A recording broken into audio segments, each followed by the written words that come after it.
ktnnews, KE at Dennis Asset. Our hashtag is Newsdesk. Now go straight to a top story this hour.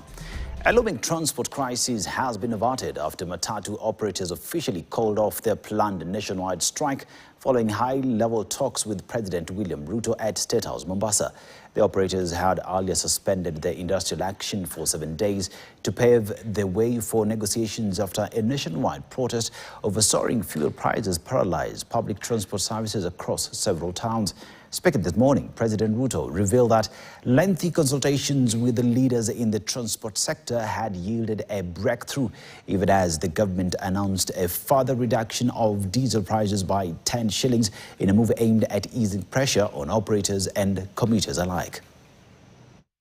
I fully understand the frustration and the burden this has placed on households and on the cost of living across the country.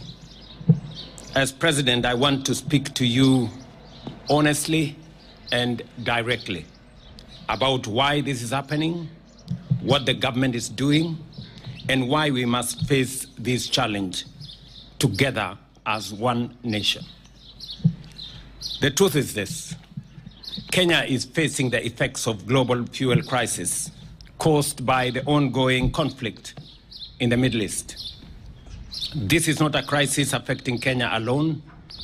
Countries across Africa, Europe, Asia, and the Americas are all struggling with rising fuel prices, fuel shortages, and disruptions in supply.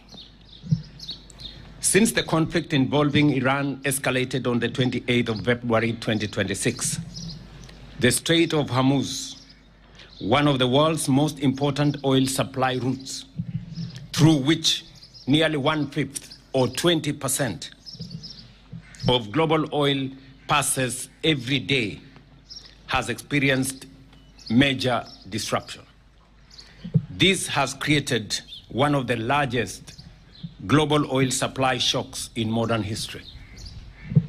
Within just weeks, global fuel prices rose sharply, with increases and prices increasing by 54% for super petrol, 118% for diesel, and 126.4% for kerosene. These increases directly affect the landed cost of fuel imported into Kenya and ultimately impacted pump prices across the country.